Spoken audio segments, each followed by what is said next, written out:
Glória a Deus. Então, estaremos aí durante o tempo que Deus nos permitir, entendendo e compreendendo o que a palavra do Senhor nos ensina, e estaremos estudando expositivamente, lendo expositivamente o livro de Efésios. Glória a Deus, irmãos. Antes de nós entrarmos na leitura do texto que nós vamos ler hoje, dos capítulos 1, dos versículos 1 até o versículo 2, vai ser a nossa leitura hoje, e nós vamos estar expositivamente lendo todo o livro de Efésios. Deixa eu fazer, irmãos, a introdução para que você entenda o que estava acontecendo nesta época, como o apóstolo Paulo escreveu essa carta, da onde ele escreveu essa carta e como era esta cidade de Éfeso. Preste bem atenção para que você entenda antes de nós lermos o texto. O apóstolo Paulo, na sua terceira viagem missionária, quando ele sai de Corinto, da cidade de Corinto, ele vai para a cidade de Éfeso.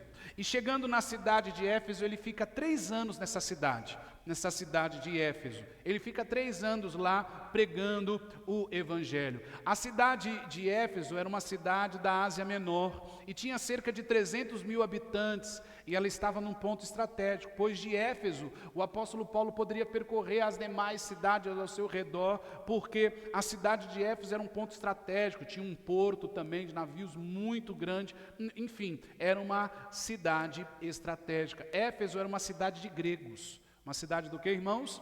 De gregos. Lá era uma cidade de gregos. E tinha também judeus entre eles. Mas é tanto que quem não é judeu é chamado de gentil. Quem não é judeu é chamado do quê? De gentil, né? Você não é judeu, nós não somos judeus, então para os judeus nós somos chamados de gentios, e você vai ver isso muito citado no texto bíblico, nessa carta do apóstolo Paulo. Na cidade de Éfeso, irmãos, havia uma das 7 maravilhas do mundo, tinha na cidade de Éfeso naquela época, que era o templo da deusa Diana. Era um templo muito grande, muito suntuoso, com ouro, mármore, um templo grande, uma igreja grande, que era o templo dessa deusa chamada Diana, era a deusa dos Éfesos, né? Então, era arquitetônico, muito, muito grande, e era feito de mármore e ouro, o templo desta cidade, né? E todos ali, na sua grande maioria,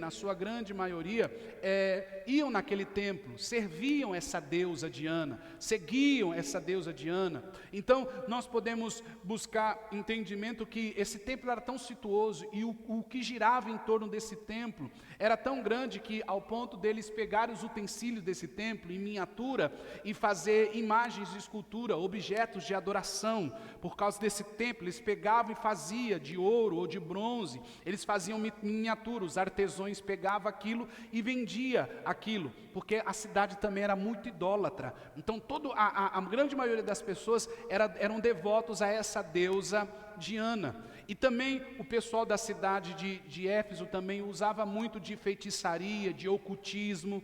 É mais conhecido para a gente assim como macumbaria, né? A gente conhece como macumbaria. Então o povo da cidade de Éfeso, eles eram idólatra, e também era muito nesse negócio de feitiço, feitiçaria, era assim a vida deles, né? Mas nesta cidade, diante de tudo isso que havia, o apóstolo Paulo chega lá nessa cidade e ele começa a pregar o evangelho. Ele fica 3 anos ali pregando o evangelho para essas pessoas, e aí, irmãos, a vida dessas pessoas começam a mudar. Então a gente observa uma cidade idólatra, uma cidade o quê? Idólatra, uma cidade que o que girava ali, a economia também dessa cidade, fazia parte na vida dos artesãos, porque eles pegavam miniatura, faziam imagens de escultura, e as pessoas vinham de todas as partes, as pessoas vinham de todos os lugares, faziam caravanas para vir para esse templo chamado dessa deusa aí, né, dessa deusa Diana. Mas aí a gente vê então o apóstolo Paulo então pregando o evangelho nessa cidade, e veja que o apóstolo Paulo não tinha a tecnologia que nós temos hoje, né, ele não tinha nada isso, ele tinha que viajar de navio de um lado para o outro, de barco de um lado para o outro, mas ele chega nessa cidade, irmãos, ele começa a pregar o evangelho, a palavra de Deus. Isso que nós precisamos a cada dia entender, que existe sim o verdadeiro, o que, irmãos? Evangelho. Existe sim o evangelho sagrado, o evangelho de Cristo, que muda, que transforma vidas, o Deus encarnado a ser pregado às nações. Precisamos entender que o evangelho não tem nada a ver com o que a gente vê muitas das vezes na televisão, ou que a gente vê muitas das vezes na internet, pessoas distorcendo o evangelho, Pessoas o que, irmãos? Distorcendo o evangelho por causa do dinheiro, por causa da ganância, por causa da luxúria. Mas aqui nós podemos ver então o verdadeiro evangelho sendo pregado. Irmãos, e aí foi tremendo o que aconteceu. As pessoas começaram a abandonar a idolatria. O apóstolo Paulo começou a pregar o evangelho, as pessoas começaram a abandonar a idolatria. Por isso que é importante as pessoas conhecerem o verdadeiro o quê? Evangelho. Porque o meu Deus e o seu Deus, ele não é feito por mãos o quê? Por mãos humanas. Ele é Deus Todo-Poderoso. Ele não é aquele que tem pés, mas não anda. Ele não é aquele que tem ouvido, mas não ouve. Ele não é aquele que tem olhos, mas não vê. O nosso Deus, ele é vivo, santo e poderoso. E glória a Deus por isso. E aqui a gente começa a ver, a gente vai ver nessa carta de Efésios que as pessoas começaram a se voltar para Deus. Aí a gente vai ver agora no livro de Atos dos Apóstolos, por isso que eu pedi para você abrir lá no livro de Atos dos Apóstolos, para você começar a entender o que começou a acontecer nessa cidade. Atos dos Apóstolos, capítulo 19, a gente vai ver que o povo começa a abandonar a idolatria e começa a queimar os livros de magia que eles tinham. Eles pegam os livros de magia que eles tinham, levaram para o meio da cidade, as imagens, tudo, e começa a queimar aquilo, porque eles conhecem o verdadeiro Deus. O verdadeiro o que, irmãos?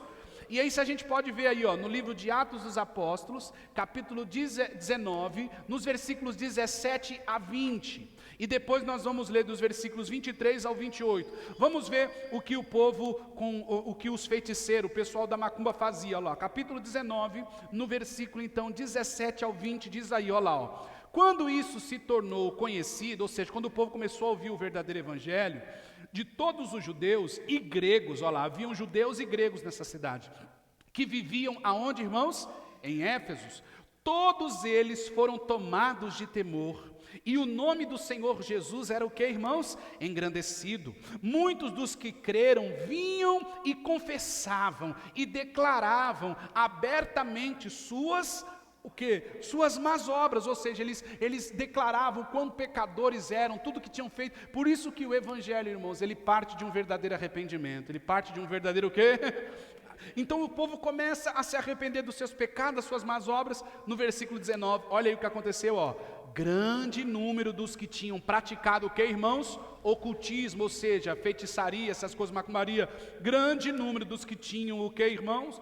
Feito o quê? Ou praticado ocultismo, reuniram seus livros e os queimaram publicamente. Calculando o valor total, este chegou a 50.000 dracmas. Dessa maneira, a palavra do Senhor muito se difundia e o que? Se fortalecia. Glória a Deus. Olha o que acontece quando se é pregado o verdadeiro evangelho. Por isso que é importante nós vivermos o verdadeiro evangelho, porque às vezes, irmãos, as pessoas não vão abrir a Bíblia para poder ler, às vezes as pessoas não vão querer ler uma Bíblia para conhecer o evangelho, mas elas podem olhar através de mim, de você, que somos o verdadeiro evangelho de Cristo neste mundo. Nós vivemos o verdadeiro evangelho de Cristo neste mundo. Glória a Deus. Quando você perdoa aqueles que te ofendeu, você está vivendo o evangelho.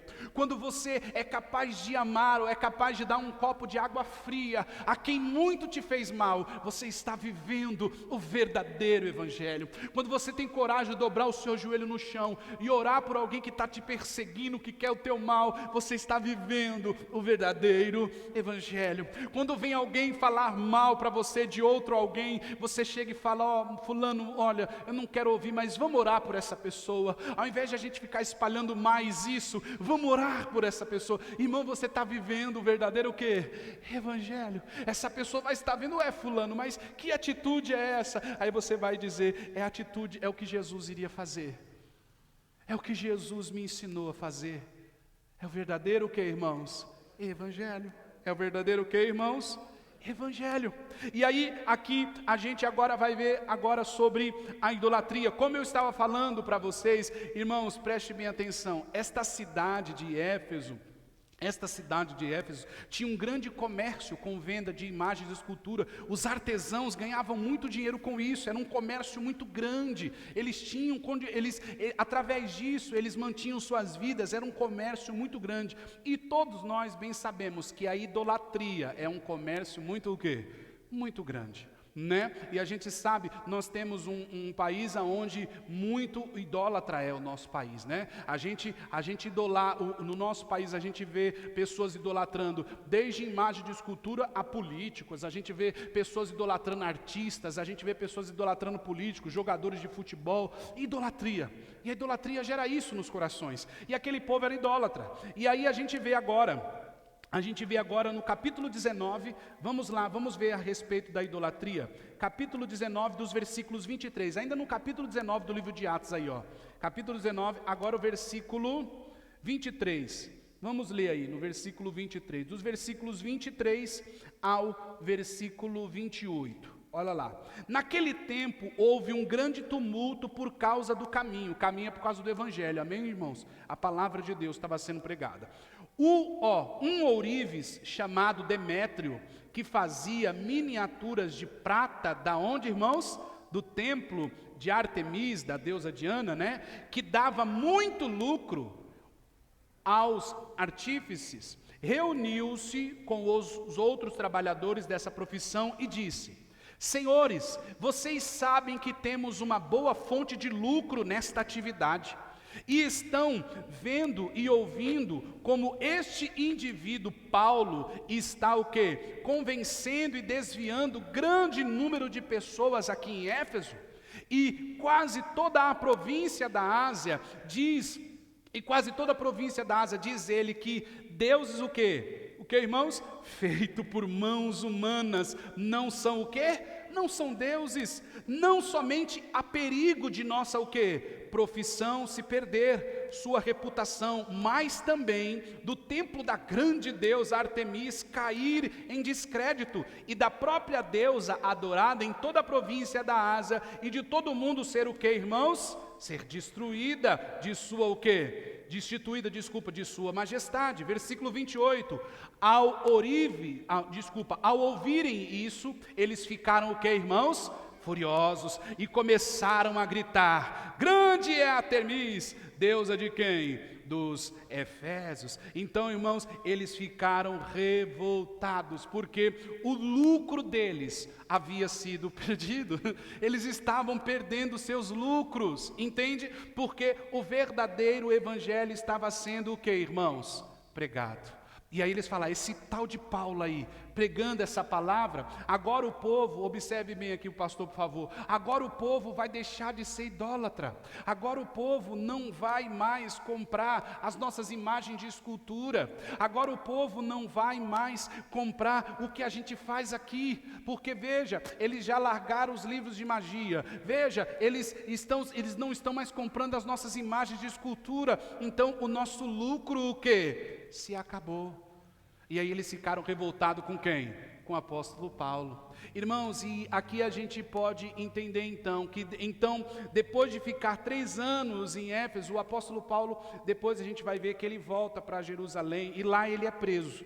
Lá o apóstolo Paulo, ele volta para Jerusalém, ele é preso, e ele fica 2 anos em Cesareia, e depois de lá de Cesareia, ele é levado como prisioneiro para Roma, e tem aquele texto bíblico muito conhecido, que ele fica ali na ilha de Malta, e ele ora pelo dono da ilha de Malta, o dono da ilha de Malta é curado, enfim. Essa carta que nós vamos ler, irmãos, do livro de Efésios aqui, que o apóstolo Paulo escreveu, ela foi escrita em Roma em volta do ano 62 depois de Cristo. E mesmo o apóstolo Paulo preso, o desejo dele era que o evangelho fosse pregado e que as igrejas nos quais ele passou fosse fortalecida em Jesus Cristo. Fosse fortalecida em quem, irmãos? Em Jesus Cristo. Estivesse fortalecida em Jesus Cristo. Então, irmãos, durante essa nova série de sermões, isso foi só a introdução, para que você possa entender o que estava acontecendo naquela cidade e o que aconteceu quando o evangelho chegou naquela cidade. Irmãos, aonde o verdadeiro evangelho ele chega, há transformação de vida. Por isso que é inaceitável você a cada domingo, a cada semana estar na igreja, ouvir o verdadeiro evangelho e você não ser transformado. Você não abrir o coração para o evangelho, não abrir o coração para amar, para perdoar, não abrir o coração para praticar esta palavra. No último domingo, eu aconselho os irmãos a assistir o sermão do último domingo. Já está lá no nosso canal do YouTube. Se inscreva no nosso canal do YouTube. Compartilhe o novo sermão, o último sermão do último domingo. Irmão, no último sermão do último domingo, nós falamos do semeador e das sementes, que o semeador é Jesus Cristo, as sementes é a palavra de Deus e a terra é o nosso coração. E nós vimos nas primeiras sementes que foram lançadas, o diabo veio e roubou, tirou aquelas sementes. E aí Jesus disse que aquelas sementes que foram tiradas por Satanás, era para que aquelas pessoas que, tendo a palavra tirada do coração pelo diabo, essas pessoas não se converteram, para que essas pessoas não se convertessem. Então aqui a gente pode ver que o diabo trabalha também na hora da palavra, para querer tirar a sua concentração da palavra. O diabo também trabalha neste momento para querer tirar do seu coração, para que você não conheça e não se mergulhe e não entenda o verdadeiro quê? Evangelho. Então, em nome de Jesus, se você puder, aconselho você, assista o último sermão do último domingo, já está lá no nosso canal do YouTube. Glória a Deus. Então, o apóstolo Paulo, ele escreve agora esta carta. E para o que o apóstolo Paulo escreve essa carta, pastor? Porque ele tinha o propósito, irmão, de fortalecer o povo da igreja de Éfeso. Ele tinha um propósito também de que o povo conhecesse cada vez mais a palavra de Deus. Glória a Deus, irmãos.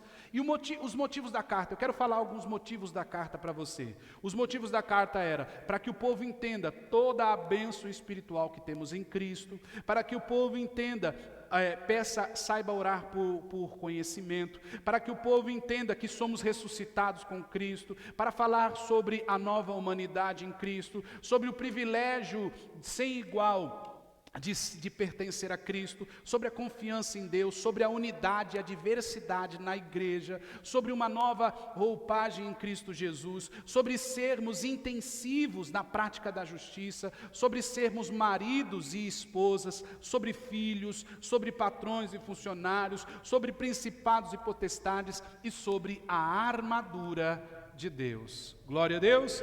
Este é o motivo da carta. Então, irmãos, até aqui então foi a introdução. Agora nós vamos entrar na carta. Abram aí suas Bíblias então. Efésios capítulo 1. A nossa leitura vai ser dos versículos 1 até o versículo 2. Glória a Deus. Vamos à leitura do texto em nome do Senhor Jesus. Paulo, apóstolo de Jesus Cristo, Paulo, apóstolo de Jesus Cristo, pela vontade de Deus, aos santos e fiéis em Cristo Jesus, que estão em Éfeso. A vocês, graça e paz da parte de Deus, nosso Pai, e do Senhor, o que, irmãos? Jesus Cristo. Aqui então o apóstolo Paulo se apresenta nessa carta. Aqui nós vemos o remetente e nós vemos para quem foi enviada esta carta. E aqui hoje vai ser a nossa leitura do texto. Glória a Deus, irmãos. E aí nos demais domingos nós vamos nos debruçar sobre essa carta para entendermos. Vamos entender então. O apóstolo Paulo, acabamos nessa introdução de entender. Ele estava preso. Estava lá em Roma preso e ele escreve essa carta. E aqui ele está se apresentando. Paulo, apóstolo de quem, irmãos? De Jesus Cristo. Pela vontade de quem? Pela vontade de Deus. Ele entende que o apostolado dele é da vontade de quem? De Deus. E olha a situação dele. Estava preso. Estava em cadeias. E essa questão que é muito importante, ele fala apóstolo de Jesus Cristo. E muitas pessoas me perguntam, mas pastor, a gente tem apóstolos nos dias de hoje? A palavra de Deus, irmãos, não reconhece o apostolado nos dias de hoje. Nos dias de hoje, como na época bíblica. Porque nós vamos ver a palavra de Deus mostrando que apóstolos são aqueles que estiveram com Jesus. Mas hoje o título que se dá hoje a apóstolo, hoje as pessoas conquistam esse título para dizer que são melhores ou maiores que os outros. E as pessoas olham nomes como este, apostolado, intitulado como este, as pessoas pensam que sobre estas pessoas há um poder maior que há nos outros. Não, não. É um título como qualquer outro título, mas veja que é pela vontade de Jesus que o apóstolo Paulo diz. Logo, ele não é melhor que quem?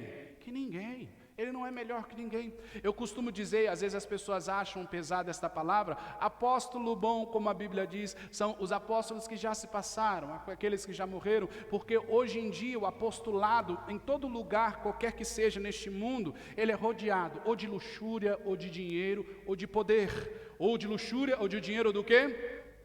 Ou de poder. E não é o que condiz com a palavra de quem, irmãos? Não é o que condiz com a palavra de Deus. Então, pessoas se intitulam, mas não é o que a palavra de Deus ensina. Aí vamos ver o texto, ele diz aí, aos santos e fiéis. Aos santos e o que, irmãos? E fiéis, ele diz. E aqui eu quero entender com vocês uma coisa. Irmãos, quando a palavra de Deus diz santos, aí em letra minúscula, a palavra do Senhor e o texto bíblico, nós vamos absorver e nós vamos ver que durante essa carta, o apóstolo Paulo vai falar muito isso, sobre os santos, vocês que são santos no Senhor, vocês que são santos no Senhor. O que significa essa palavra santos? Vocês que são santos, é aqueles que são separados para Deus. É aqueles que são o que, irmãos? Separados para Deus. Então você e eu, nós somos esses que são santos, somos separados para Deus. Somos pessoas que em vida em Cristo Jesus vivem suas vidas, mas vivem elas separados para quem agora? Para Deus. Nós temos um dono, nós temos aquele que nos formou, nós temos aquele que nos criou, nós temos aquele que nos alcançou por meio de sua graça, de sua misericórdia. Então, nós somos esses que a palavra do Senhor nos ensina, santos, separados para Deus. Nós somos separados por Deus. E veja que ele diz, santos e fiéis. Ele declara quem são vocês? Vocês são santos e fiéis. Aqui ele já está ensinando para o povo de Éfeso, gente, vocês não são mais como qualquer pessoa. Vocês não são mais como vivia antigamente. Vocês são separados para Deus. E é aqui, irmãos, que muitas pessoas não entendem essa questão de ser cristão. As pessoas muito querem se igualar às pessoas que não são convertidas. Às vezes, se a gente pegar e colocar do lado um cristão que se diz ser convertido ou convertida, e colocar um incrédulo do lado dela, do lado dele, às vezes as mesmas coisas. As músicas que escuta é a mesma coisa. Se o incrédulo se embriaga, a pessoa também faz a mesma coisa. Se o incrédulo tem um determinado tipo de vestir, o crente também não veste mais com modéstia. Não, a gente vê que é a mesma coisa. A gente vê que as mesmas atitudes. A gente vê, não se vê a diferença do cristão genuíno em meio à sociedade. Irmãos, em nome de Jesus, nós precisamos entender que Deus nos separou para Ele. Por meio da graça dEle, por meio da morte do Cristo Jesus na cruz do Calvário, Ele nos comprou com o seu sangue. Somos santos e separados para Jesus. Logo, eu quero dizer para você que nós não somos melhores que ninguém. Você não é melhor que ninguém, você não está acima do bem e do mal, eu não estou acima do bem e do mal, mas entenda, somos separados. Não podemos nos igualar. Quando eu digo isso, não é para que você despreze os outros. Ah, você é incrédulo, então você não anda comigo. Não. Mas hoje você vê, e as mídias sociais estão aí para ver, hoje você vê o crente igual ao mundo. Você vê mulheres sensualizando nas redes sociais e ainda tem coragem de colocar no link da sua bio lá, serva do Senhor. Mas você entra, são fotos sensuais, fotos com roupas de banho, fotos sensuais. Aquilo que era para ser da intimidade da pessoa, não, a pessoa está expondo para todos. As pessoas se expõem. Aquilo que era para ser, aquilo que era para entender, não sou deste mundo. Eu vivo neste mundo agora para Deus. Eu sou cristão separado para Ele. Mas não. As pessoas vivem desregradamente. As pessoas vivem como se estivessem em Satanás, não em Deus. Como se estivessem vivendo nas artimanhas e nas mãos de Satanás e não de Deus. Irmãos, ele escreve dizendo, santos e fiéis, a fidelidade minha e sua, ela é para Deus. A nossa fidelidade, vivemos para Ele. Então, ele fala, vocês que são santos e fiéis, Vocês que estão em Deus, vocês que estão em Cristo. Veja que ele fala assim, ó, aos santos e fiéis em quem, irmãos? Em Cristo Jesus. Ele não fala que é os santos e fiéis numa igreja. Não, ele fala os santos e fiéis. Veja o texto bíblico, vamos ler de novo, ó. Paulo, apóstolo de Cristo Jesus, pela vontade de quem? De Deus. Aos santos e fiéis em quem? Em Cristo Jesus. E o apóstolo Paulo deixa bem claro aqui em quem nós estamos. Ele está falando, o povo de Éfeso, vocês estão em Cristo agora. Vocês não estão mais vivendo a vida que vocês viviam. Irmãos, uma vez que Cristo Jesus te alcançou, uma vez que você está aqui dentro desse salão, aqui desse lugar, e você chegou por causa da graça de Deus, Cristo Jesus te alcançou, não sei quanto tempo você vai numa igreja, ou você já ouve a palavra de Deus, entenda, é a oportunidade que Deus está te dando, de você entender que você é santo e separado para Deus. De você entender que Cristo Jesus te alcançou, de você entender que o seu destino, que o meu destino, que o nosso destino não é mais o inferno. O nosso destino é a glória, é o reino de Deus. O nosso destino não é a podridão do mundo, o nosso destino é viver separado para Deus. A gente está em Cristo. Diga, eu estou em Cristo. Você está em Cristo. Você está em Cristo. Você vive em Cristo. Você não está mais vivendo em você mesmo. Ah, pastor, mas às vezes a velha criatura, sim, a velha criatura sempre vai querer renascer no seu coração. Mas você foi alcançado por Cristo, você é lavado e remido no sangue de Jesus. Então entenda que você não está mais vivendo nas trevas, você vive na luz em Cristo. Então nós podemos ver que o texto bíblico diz aos santos e fiéis que estão em Cristo Jesus. Mas aí ele deixa bem claro outra coisa. Aos santos e fiéis que estão em quem? Em Cristo Jesus e que estão também aonde agora? Que estão em Éfeso. Então é como se o apóstolo Paulo estivesse dizendo assim, ó, aos santos e fiéis em Cristo Jesus que estão em Cruzeiro, aos santos e fiéis que estão em Cristo Jesus que estão em São Paulo, aos santos e fiéis que estão em Cristo Jesus que estão na Itália, que estão na Inglaterra, aos santos e fiéis que estão em Cristo Jesus que estão na África, que estão nos Estados Unidos, aos santos e fiéis. Mas uma coisa ele deixou claro, vocês estão no mundo, vocês estão numa cidade, vocês estão num país, vocês estão num local. Nós estamos em Cristo, porém, irmãos, vivendo neste mundo. E é aí que tem toda a diferença que a gente precisa entender. Você está em Cristo, eu estou em Cristo, nós estamos em Cristo, mas ainda estamos vivendo aonde? Neste mundo. É aqui que a gente precisa entender quando Jesus nos ensina lá no sermão das bem-aventuranças, na nossa série de sermões que fizemos, né, sobre o sermão do monte, Jesus vai dizer, vós sois a luz do mundo, vós sois o sal da terra. Nós estamos neste mundo, irmãos, mas estamos em Cristo. Nós não estamos mais no mundo, a nossa vida não pode ser igual mais, irmãos. Você tem que selecionar até o que você escuta. Eu falava com alguns irmãos na nossa sala de homens em São Paulo, olha o conteúdo das músicas hoje. Hoje você não vê mais um sertanejo raiz que você escuta e fica ali lembrando de suas memórias. Não, hoje as músicas é ensinando a trair. Hoje as músicas é dizendo que a amante é isso, que a amante é uma boa pessoa, que um casamento destruído. Hoje as músicas é denegrindo a imagem da mulher, é colocando a mulher lá embaixo, xingando a mulher, e as mulheres estão fazendo. Vivemos, irmãos, neste mundo, mas nós não somos dele, nós estamos vivendo neste mundo em Cristo. E se vivemos neste mundo em Cristo, é para a glória dele que vivemos. É para a glória dele que você vive se embriagando. É para a glória dele que você vive com falsas amizades. É para a glória dele que eu dou glória a Deus e uso minha boca para os palavrões. É para a glória dele que eu vivo e denigro a imagem do outro. É para a glória dele que eu vivo andando em caminhos que eu sei que desagrada a Deus, mas eu quero curtir. Eu quero curtir. Não, se você está em Cristo, não é curtir, é para a glória de Deus que você vive. Negue-se a si mesmo.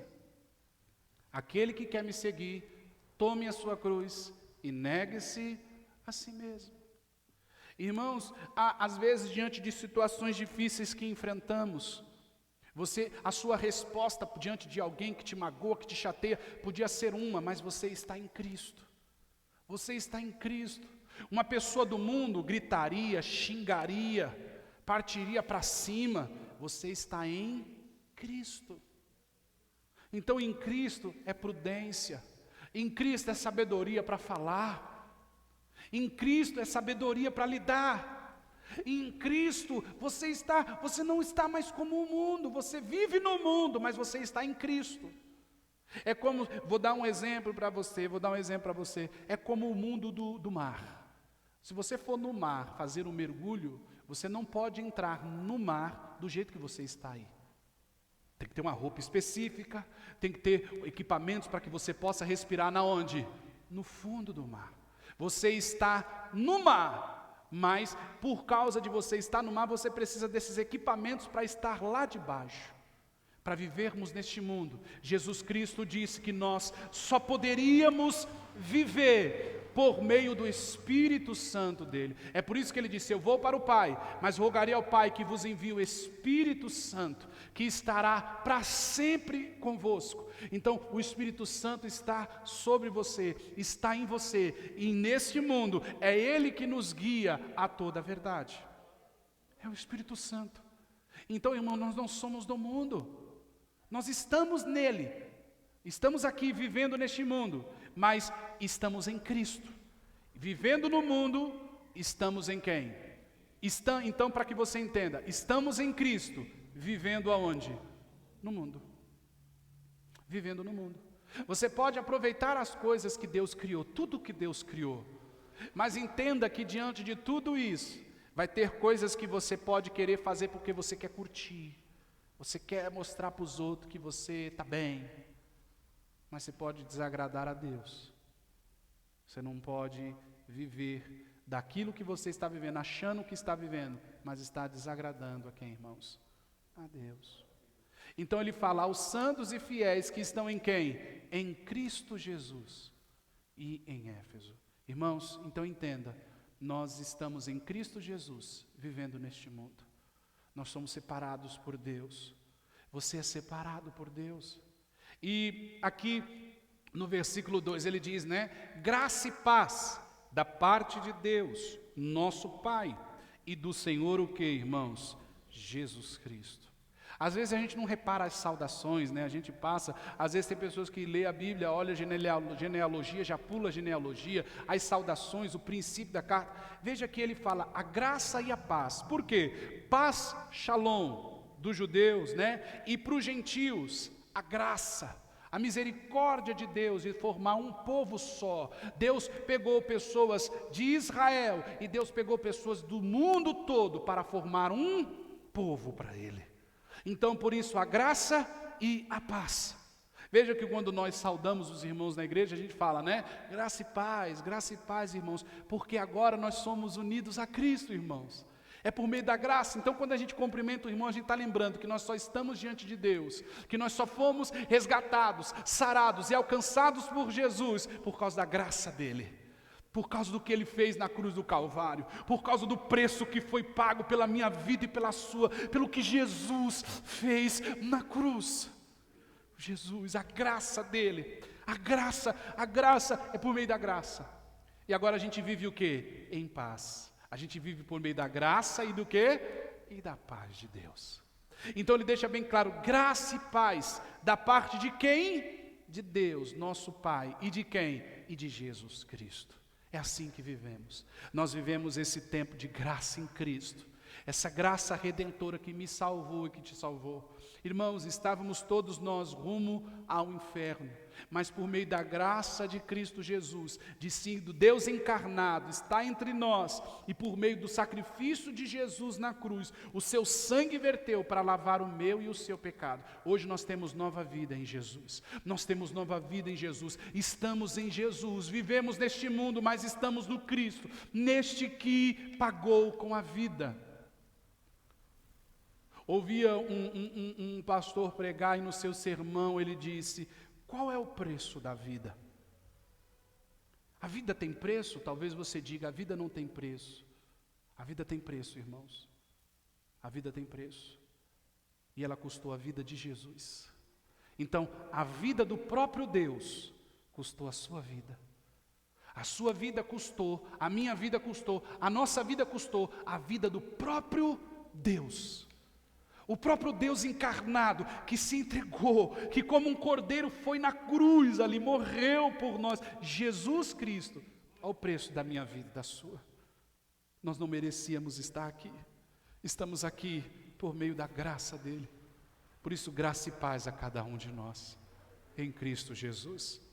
Vamos ler, irmãos, o versículo 1, todos nós juntos. Vamos ler o versículo 1, todos nós juntos. Aí, vamos ler essa parte aí, ó.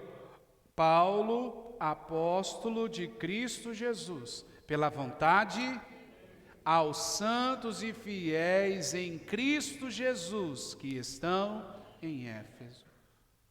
Entenda, você está em Cristo Jesus. Você está em Cristo Jesus vivendo aqui em Cruzeiro. Você está em Cristo Jesus vivendo no Brasil. Mas você está em Cristo Jesus. Você não está mais naquela velha roupagem que você tinha. Você está revestido de Cristo Jesus. Você não está desamparado mais, você está em Cristo Jesus. Quando em algum momento no seu coração bater uma crise de que está só, de que ninguém é por você, de que ninguém... Às vezes nós temos essas crises. Está todo mundo ao nosso redor, mas parece que a gente se sente só. Você está em Cristo. Você está em Cristo Jesus. Você está em Cristo Jesus, vivendo lá na sua casa, vivendo lá no seu trabalho, vivendo lá, fazendo as suas coisas, mas você está em Jesus Cristo. Glória a Deus, irmãos. Quem entendeu em nome de Jesus? Por isso, vivamos isso, a graça e a paz do nosso Cristo Jesus. Amém? Curve sua cabeça em nome de Jesus.